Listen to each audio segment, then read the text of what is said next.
America में किसी भी हाईवे पर अगर आप लॉन्ग ड्राइव पर निकल जाएं तो शायद ही कोई ऐसा मौका मिले जिसमें आपको रोड कंस्ट्रक्शन नजर ना आए।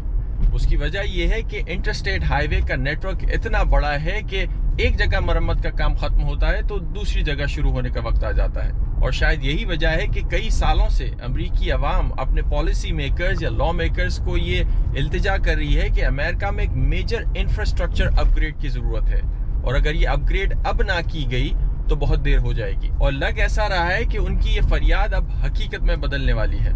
कैसे, बताता हूँ। कई महीनों के मुज़ाकरात के बाद अमेरिका की दोनों सियासी पार्टीज के मेंबरान ने एक बिल पास किया है अमेरिकी कांग्रेस में, जिसके नतीजे में आने वाले 10 सालों में अमेरिका में तकरीबन 1000 अरब डॉलर से ज़ायद की इन्वेस्टमेंट की जाएगी, जिसके नतीजे में अमेरिका में जितना भी मेजर इंफ्रास्ट्रक्चर है उसे अपग्रेड किया जाएगा। इस बिल को हाल ही में सदर जो बाइडेन ने साइन करके कानून की शक्ल दे दी है और ये अनाउंसमेंट किया है कि आने वाले सालों में अब ये मेजर अपग्रेड का काम शुरू किया जाएगा। अमेरिकी व्हाइट हाउस के मुताबिक इस कानून की वजह से और इस इन्वेस्टमेंट की वजह से आने वाले 10 सालों में अमेरिका में हर साल 20 लाख नई जॉब्स को क्रिएट किया जाएगा। और इन नई नौकरियों के अलावा ये अरबों डॉलर्स कहां कहां खर्च किए जाएंगे उसका मैं ब्रेकडाउन आपको देता हूं। इस इंफ्रास्ट्रक्चर बिल के जरिए आने वाले सालों में अमेरिका के एक बहुत बड़े हिस्से में हाईवेज, ब्रिजेस और छोटी बड़ी सड़कों को अपग्रेड करने में तकरीबन 110 अरब डॉलर खर्च किए जाएंगे। व्हाइट हाउस के मुताबिक अमेरिका में तकरीबन 2,80,000 किलोमीटर लंबे हाईवेज और 45,000 ब्रिजेस को इस रकम से रिपेयर किया जाएगा। फिर उसके बाद इस बिल में बारी आती है पब्लिक ट्रांसपोर्टेशन की। इस बिल के जरिए तकरीबन 40 अरब डॉलर खर्च किए जाएंगे अमेरिका में मुख्तलिफ किस्म की पब्लिक ट्रांजिट को अपग्रेड करने में। उसके बाद अमेरिका का जो ट्रेनों का सिस्टम है उसको भी अपग्रेड करने के लिए इस बिल के जरिए तकरीबन 66 अरब डॉलर खर्च किए जाएंगे आने वाले 10 सालों में। आजकल चूंकि हर तरफ इलेक्ट्रिक गाड़ियों की बात हो रही है तो आने वाले सालों में जब इन गाड़ियों की ट्रैफिक अमेरिका में बढ़ेगी उसको देखकर इस बिल के जरिए तकरीबन 7.5 अरब डॉलर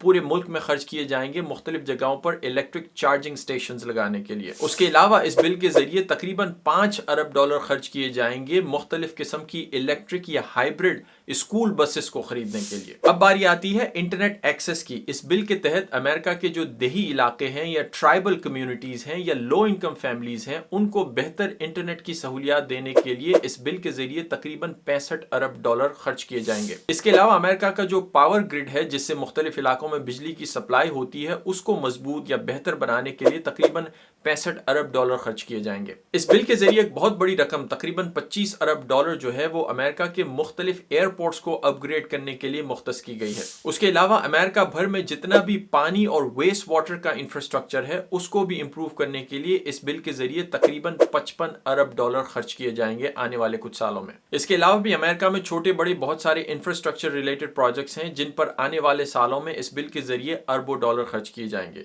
अब सबसे बड़ा सवाल यह है कि ये सारे पैसे आएंगे कहां से। बुनियादी तौर पर यह सारी रकम मुख्तलिफ जगहों से इकट्ठा की जाएगी। मिसाल के तौर पर हाल ही में अमेरिका ने कोरोना वायरस के नतीजे में जो कम्युनिटीज पर या मुख्तलिफ प्रोग्राम्स पर पैसे खर्च किए थे, एक मैसिव किस्म की जो स्पेंडिंग की थी मुख्तलिफ जगहों पर, उसमें से कुछ बची हुई रकम तकरीबन 200 अरब से जायद जो डॉलर हैं उन्हें इस बिल के लिए इस्तेमाल किया जाएगा और बाकी की जो रकम है उसे अमेरिका में मुख्तलिफ किस्म के नए टैक्सेस लगाकर वसूल किया जाएगा। और उसके अलावा भी एक बहुत बड़ी रकम इस बिल की जो है वो एज यूजुअल उधार लिए जाएंगे, यानी ये रकम जो होगी वो अमेरिका के नेशनल डेट में ऐड की जाएगी, इस उम्मीद पर कि इस तमाम इन्वेस्टमेंट से अमेरिका में जो इम्प्रूवमेंट होगी, आने वाले सालों में जो इकॉनमी बढ़ेगी, जो नई आमदनी होगी, उस आमदनी से ये पुराने कर्जे उतारे जाएंगे। That's it. See you next time.